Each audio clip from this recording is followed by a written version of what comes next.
ஸ்ரீ குருப்யோ நமः. பெரிவாச்சரணம். ஹரஹர சங்கர, ஜெய ஜெய சங்கர. மகா பெரிவா மகிமைகள் பார்த்துன்னு வந்துருக்கோம். எனக்கும் உதவித்தொகை தருவாளா?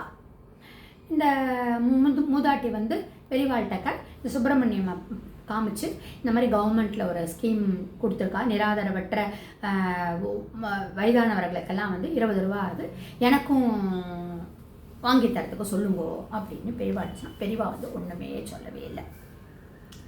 சரி, அப்போ பெரியவா ஒன்றே கேட்குறா, எல்லாருக்கும் உதவித்தொகை கொடுக்குறாளா? வயதானவர்களுக்கு எல்லாருக்கும் எனக்கும் கொடுத்தா என்னன்னு கேட்குறியா நீயே? ஆமாம் பெரியவா அப்படின்னு மூதாட்டி தலையாட்டுறான்.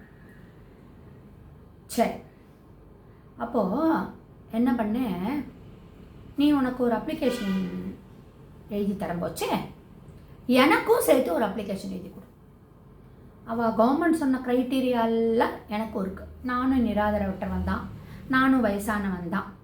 ஸோ நீ அப்ளை பண்ணுறம்போச்சே எனக்கும் அப்ளை பண்ண, 2 பேருக்கும் உதவித்தொகை கிடைக்கட்டும் அப்படின்னு பெரியவா சொன்ன உடனே நான் மூதாட்டி வந்து அப்படியே நடுங்கி போயிட்டான், வெளத்து போயிட்டான். என்ன பண்ணுறதுனே தெரியல. அபச்சாரம் அபச்சாரம், பெரியவா என்ன சொல்கிறாள், நிராதற்றவங்கிறாள் அப்படின்னு பெரியவா அந்த மூதாட்டி வந்து பெருசாக ஆட ஆரம்பிச்சிட்டான். பெரியவா உடனே சொன்னால், நீ இந்த மடத்தில் தானேம்மா இருக்க, உனக்கு வேண்டிய துணிமணிகள் எல்லாம் மடத்தில் இருக்கிறவா ஏற்பாடு பண்ணித்தரான். நீ தங்கிறதுக்கும் இங்கே வசதி இருக்குது, சாப்பிட்றதுக்கு குறைவே இல்லை. மடப்பள்ளியில் நன்னா உனக்கு மடத்தில் இருக்கக்கூடியதுலேருந்து உனக்கு சாப்பாடு கிடைக்கிறது. உனக்கு ஏதாவது உடம்பு சரியில்லை, ஒரு நோய் நொடினா கூட பார்த்துக்கிறதுக்கு மெடிசன்லாம் கொடுத்து எல்லாம் பண்ணுறதுக்கு எல்லா ஏற்பாடுகளும் இருக்குங்க. அப்படி இருக்கிறவங்கச்சே ஊக்கத்தொகை கேட்குறியே அப்படிங்கிற அர்த்தத்தில் இந்த மடத்தில் உனக்கு என்ன குறைச்சல் அப்படின்னு கேட்ட உடனே இந்த மூதாட்டி தடார்னு காலில் விழுந்துட்டான். ஆக்சுவலி இந்த மூதாட்டி நிராதற்றவங்க தான், வயசானவங்க தான். ஆனால் மடத்தோட வந்தாச்சு. மடத்திலேயே தங்கிண்டு, மடத்திலேயே சுசுரூஷை பண்ணிண்டு, பெரியவாளுக்கு என்னெல்லாம் தன்னால் என்னெல்லாம் முடிஞ்ச வேலைகளோ பண்ணிண்டு அங்கேயே தான் இருக்கான்.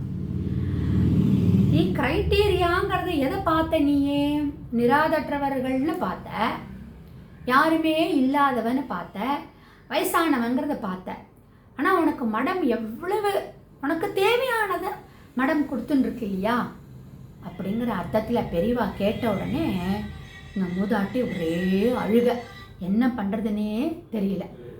அப்போது பெரியவா வந்து இந்த சுப்பிரமணியமை பார்த்து சொல்கிறா, விட்டுடுப்பா, ஏதோ கேட்டுட்டா தெரியாமல் அந்த அம்மா கேட்டுட்டா, நீ இதெல்லாம் ஒன்றும் பெருசாக நினச்சிக்காத. அதாவது ஒரு கவர்மெண்ட் வந்து இந்த மாதிரி ஒரு உதவி தொகை கொடுக்கறது அப்படின்னா அதை அந்த மாதிரி கொடுக்குற போச்சே அந்த ஃபேமிலியினுடைய பேக்ரவுண்டு, அந்த வயசானவா நிஜமாலுமே அதுக்கு தகுதியானவளா அப்படின்னு பார்த்து கொடுக்கணும். அப்புறம் பணக்கார அஃபோர்டபிள் பண்ணக்கூடிய வாழ்க்கை கொடுத்து ஒரு பிரயோஜனமும் இல்லை அப்படின்னு சொல்லிட்டு பெரியவா சொல்கிறா. எத்தனையோ குழந்தைகள் வந்து கவர்மெண்ட் ஸ்கூலில் படிக்கிறா, அந்த குழந்தைகள்லாம் மனசில் ஏங்கும் இல்லையா, ஐயோ என்னால் கான்வென்ட் ஸ்கூலில் படிக்க முடியலையேன்னு ஏங்கிறது இல்லையா. அப்போ அந்த குழந்தைகளுக்கு ஒரு சில சலுகைகள் தரம் பொறிச்சே கான்வென்ட்டில் படிக்கிற குழந்தைகள் எனக்கும் அந்த சலுகைகள் வேணும்னு கேட்டால் அது எப்படி நியாயமாக இருக்க முடியும்? இது நியாயம் இல்லை இல்லையா. அதனால் இதை முறையாக கண்காணித்து இந்த கவர்மெண்ட்டுடைய பிளானை வந்து சரியான பேருக்கு போய் சேர்ற மாதிரி பண்ணேன்.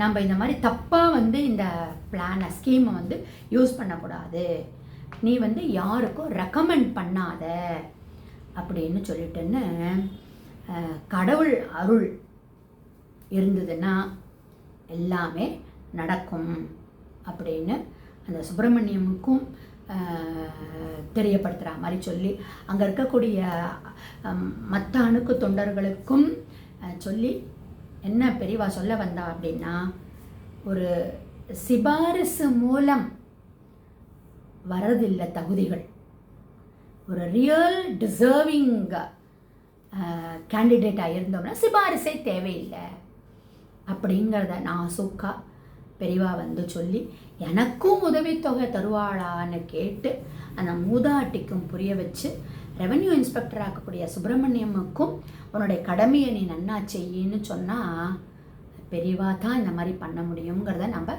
புரிஞ்சுக்க முடியாது. ஜெய ஜெய சங்கர, ஹர ஹர சங்கர.